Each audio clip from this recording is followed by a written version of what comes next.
This week felt less like a normal news cycle and more like the industry trying to juggle 3 different crises at once. GTA 6 quietly resurfaced through new PlayStation Store title IDs, which immediately sent everyone into detective mode. One ID makes sense, the second one is a mystery, and the pricing debate somehow got louder even though nothing official has changed. Amazon dropped the first real look at its God of War series, and the internet reacted in the most predictable way possible. Half the audience is cautiously optimistic, the other half is already convinced the sky's falling, and somewhere in the middle we learned that Cory Barlog's Faye project might be the most interesting thing Sony has in development. And then there's Xbox, which is still dealing with the fallout from its leadership shakeup. Phil Spencer steps out, Asher Sharma steps in, Sarah Bond steps away, and the community is trying to figure out if this is a strategic reset or the start of a very different era. Depending on who you ask, it's either overdue or alarming. So yes, a lot happened. Let's get into it.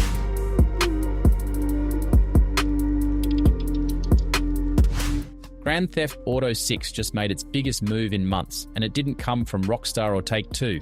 It came from PlayStation Game Size, the data miner who has never missed. On March 1st, they discovered that new title IDs for GTA 6 were added to the PlayStation Store backend. These IDs are the digital fingerprints Sony assigns to games before pre-orders go live. But the twist is what set the internet on fire. PlayStation Game Size clarified that different editions of a game don't get different title IDs. Standard, Deluxe, Ultimate, they all share the same one, which means the appearance of a second ID isn't tied to a pricier edition at all. It's something else entirely. A mystery entry.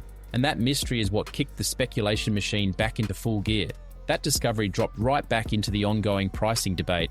Analysts have floated everything from $70 to $100, pointing to rising development costs and the unprecedented scale of GTA 6. And the conversation only got louder after Mario Kart World launched at $79.99.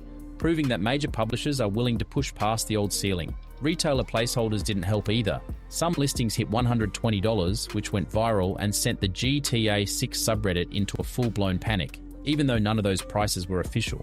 But here's the part that actually matters. The backend update lines up with Take-Two's repeated confirmation that GTA 6 is still on track for November 19th, 2026, with a full throttle marketing campaign expected to start this summer. The store is being prepared. The infrastructure is moving. The launch window looks solid.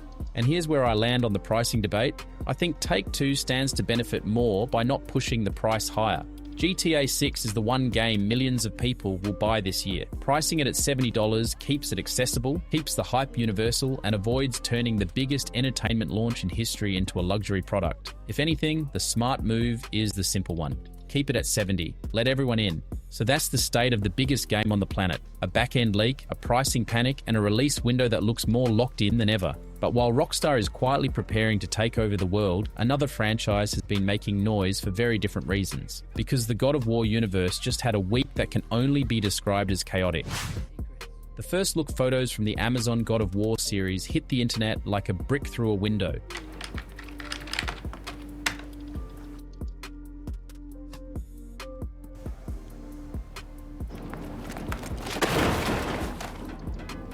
The reaction was immediate. Memes, concerns, cautious optimism, and a whole lot of people wondering why Kratos looks like he's about to coach a Little League doubleheader. The lighting looks strange, the posing feels staged, and a big chunk of Reddit and X spent the day calling it AI slop. One of the most repeated comments was, "I legit thought this was a fan-made concept trailer made by an AI bot." Not exactly the triumphant debut Amazon was hoping for.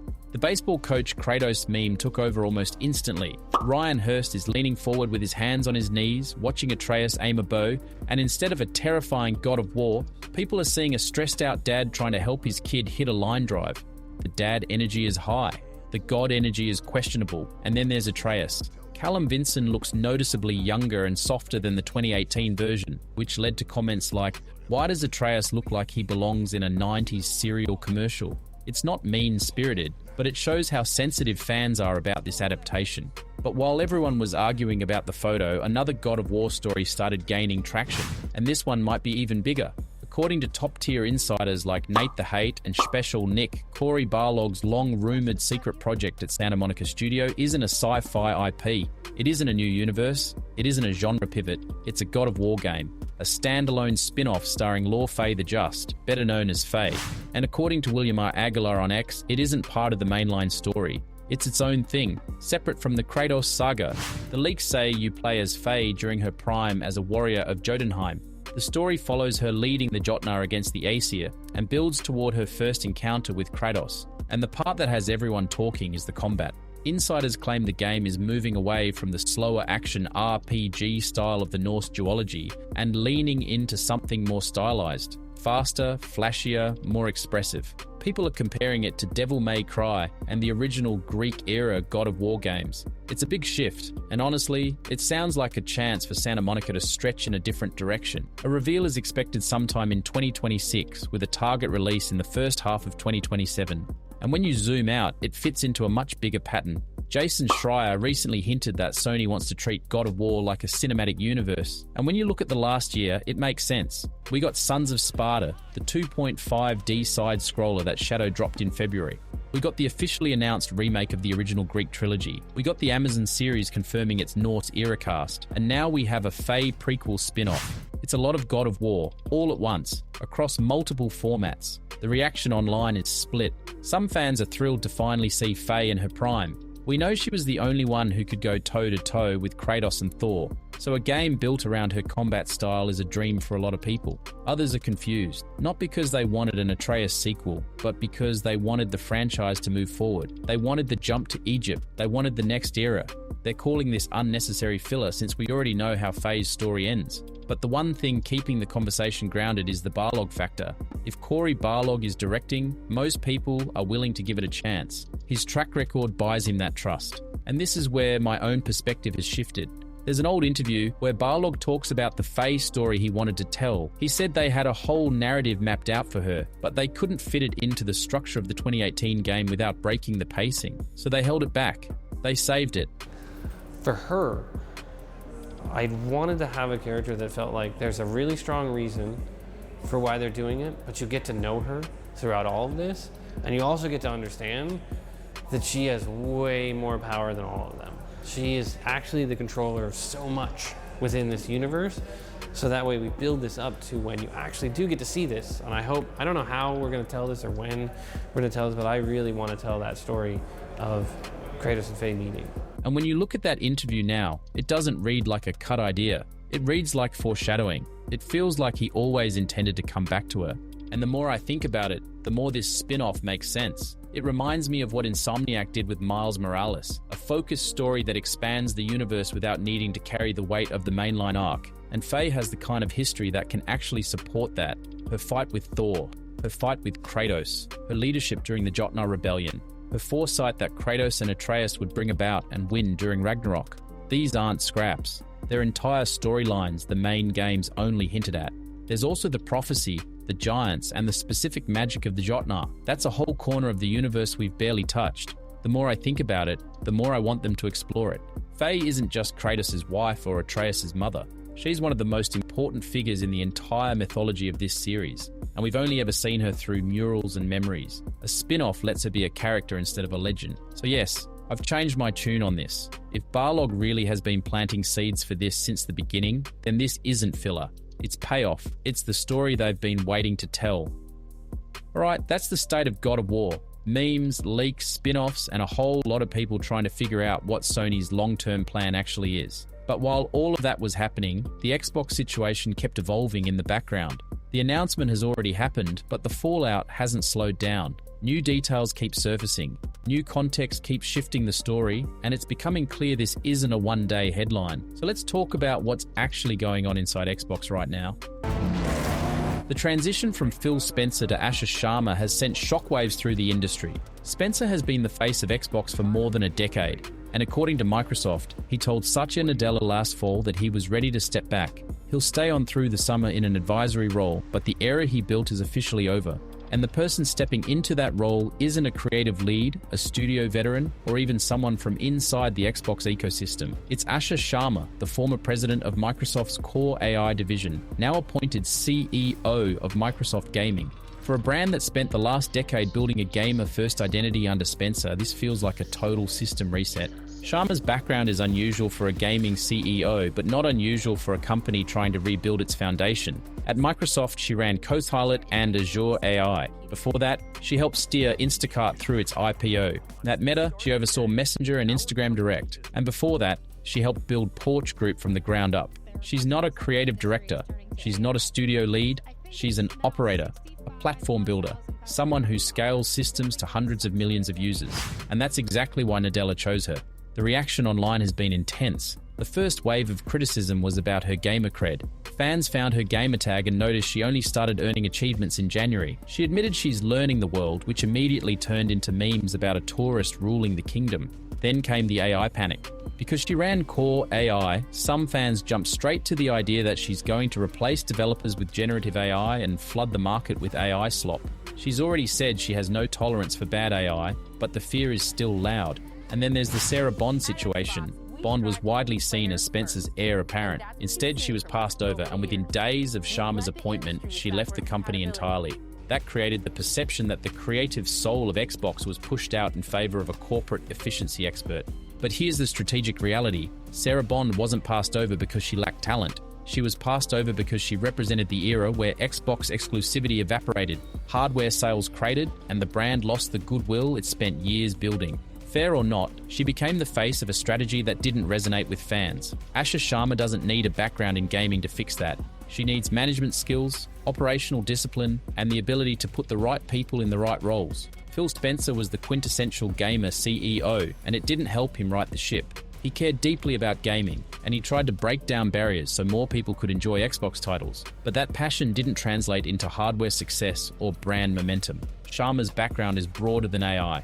Reducing her to the AI lady ignores years of experience running massive consumer platforms and navigating high-pressure corporate environments. She's not here to build worlds. She's here to build the infrastructure that lets other people build worlds. Will she bring back exclusives? Hard to say. Will she greenlight AI-generated games? Doubtful. And the console question is the hardest part. Hardware prices are exploding across the industry. Even PlayStation is slowing down its hardware ambitions. If Xbox wants to rehabilitate its console business, it'll take aggressive pricing, a clear identity, and a reason to exist in a multi-platform world. It's possible, but it won't be easy. Phil Spencer's era was about heart. Asha Sharma's era will be about structure. And right now, a wait-and-see approach is the only reasonable stance. So that's where Xbox stands. The decision has been made, but the fallout hasn't stopped. New details keep coming in, new context keeps shifting the story, and this situation is still making waves long after the announcement. And if you want to stay ahead of whatever comes next, hit the buttons, drop a comment, and keep the conversation going. Now let's shift gears, because while the big stories are busy shaking the industry, there are a handful of smaller games that deserve just as much attention. Projects made with passion, weird ideas, and a whole lot of heart. It's time for the lightning round. The Abased was announced on March 1st, and it's already sending a ripple through the indie scene. Calixia is a brand new studio with almost no public footprint, but the moment this trailer dropped, people started paying attention. The Steam page is live, PC is confirmed, and consoles are almost guaranteed to follow. You play as Elias, a fallen faith enforcer marked by a terminal affliction. Giants who once ruled the ancient world are rising again, and a local ruler offers you a brutal bargain. Hunt them down, and you'll receive cleansing before your body completely gives out. It's bleak, it's desperate, and it sets the tone for everything that follows. Combat is slow and deliberate. Your sling isn't a sidearm. It's your primary tool for staggering these massive creatures before you move in, with blades for the kill. Giants feel overwhelming, and the game forces you to respect their size and their reach. You don't overpower them, you survive them. Your decay isn't just a story beat. The abasement system tracks your physical and spiritual deterioration. As it worsens, you gain feral strength and instinct, but you lose clarity and discipline. It's a constant tug-of-war between power and control, and it shapes every decision you make. The pacing is methodical. Every strike matters, and untreated wounds actually get worse over time. This isn't a hack and slash. It's a slow, oppressive climb through an ancient world that wants you gone.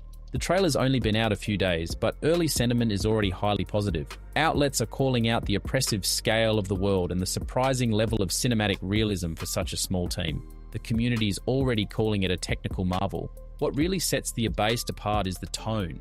The giants don't feel like bosses. They feel like forbidden things you were never meant to see. It's a true David versus Goliath story, except you aren't a chosen hero. You're a dying man with a leather sling facing something that could crush you without noticing.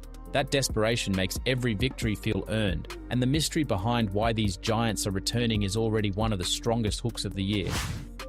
Armistice's counterplay games has returned to the spotlight, and it's already shaping up to be one of the standout action roguelites of 2026. Counterplay is best known for Godfall and Duelist, and now they've partnered with Fictions, a new prestige-focused publisher that's quickly becoming a home for high-skill action games. Armistice is launching across PC, Xbox Series, PlayStation 5, and Nintendo Switch 2, with Game Pass confirmed for day one. The game takes place in the demon-ravaged ruins of an alternate reality Paris. The world collapsed after an event called The Vanishing, and what's left is a gothic hellscape crawling with supernatural horrors. You play as the warrior, an eternal killing machine summoned by a cloaked resistance to carve a path and reach the sunless gate, a lost doorway to heaven and humanity's last hope. The gameplay loop is being described as Returnal meets Hades. At the start of each run, you choose a firearm archetype: assault rifle, SMG, single shot, or shotgun. You can't swap guns mid-run, but each one evolves through 4 upgrade tiers that push it toward God tier status. On top of that, you wield a scythe for melee and stack celestial abilities like Holy Fire, Time Dilation, and Sonic Blast. The build crafting is where the game really opens up. You collect quintessence, you buy items, and you stack boons that can turn a basic SMG into a room-clearing monster.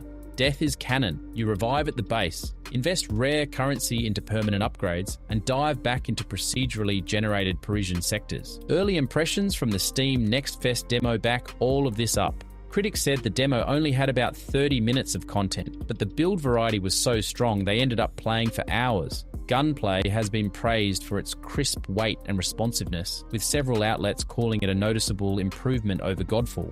Some previews mentioned enemy sponginess and a dash that feels a little short, but those are the kinds of tuning issues that usually get ironed out before launch. Fictions is clearly building a catalogue around hardcore action. They're publishing Beast of Reincarnation later this year, and Armistice is the high-speed shooter counterpart. One is set in post-apocalyptic Japan. The other is set in a demon-ruined France. Together they paint a very clear picture of what this publisher wants to be. Armistice already has the style, the pacing, and the mechanical depth to stand out. With a full release coming later this year, it's positioned to be one of the major roguelite releases of 2026. Mudang Two Hearts has become one of the most talked about mystery projects of 2026. EVR Studio first showed it during the 2025 Xbox showcase, and the reaction was immediate. Hyper-realistic visuals, motion-matched animation, and a strange but compelling mix of military stealth and K-pop culture. The Steam page lists a 2026 release, with PC, PlayStation 5, and Xbox Series all confirmed. The story takes place in a newly unified but unstable Korea. You follow 2 protagonists from completely different worlds: Ji Jong-tae, a North Korean Special Forces operative, and Gavi, a global K-pop idol caught in the middle of a political crisis. The game switches between their perspectives. Jong-tae handles the tactical infiltration missions, while Gavi's sections focus on social stealth and navigating hostile crowds. Combat and movement are built on real Korean Special Forces techniques. EVR's performance capture pipeline and motion-matched animation give the game a level of fluidity you don't usually see in this genre. Close quarters combat looks grounded, traversal looks physical, everything has weight. The enemies aren't just soldiers. Many are civilians transformed into the enraged, fast and aggressive and unpredictable. It adds a survival horror layer to the tactical stealth, and it gives the game a very different energy from the usual military thriller. EVR has emphasized seamless cinematic presentation. No loading screens, no hard cuts, just a continuous flow from cutscene to gameplay. Early sentiment has been a roller coaster. The initial reveal drew strong praise, with critics calling it Splinter Cell meets Metal Gear Solid with a uniquely Korean twist. But in early 2026, rumors of funding issues started circulating. EVR's website briefly went offline, and their dev diary uploads slowed down.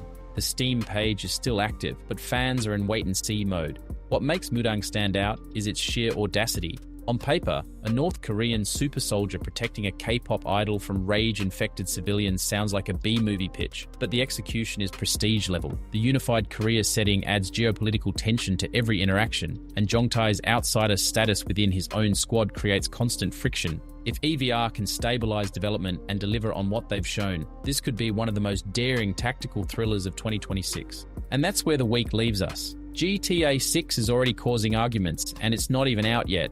We've got mystery IDs, placeholder prices, and a fanbase trying to decode Take-Two's intentions like it's a national security briefing. Amazon's God of War series gave us our first real look, which somehow managed to spark optimism, memes, and a little panic all at once. The Faye Spinoff leaks might be the most interesting part of the whole situation, especially if the combat shift is as bold as it sounds. Meanwhile, Xbox is still navigating the leadership transition. Phil Spencer steps out, Asher Sharma steps in, Sarah Bond steps away, and the community is trying to decide if this is a fresh start or the beginning of something much stranger. If you want to keep up with all of it, the big swings, the strange pivots, and the decisions that make you stop and reread the headline, hit the usual buttons, like subscribe, comment. It helps the channel grow, and it makes sure you're here when the next round of chaos drops. Alright, that's the episode.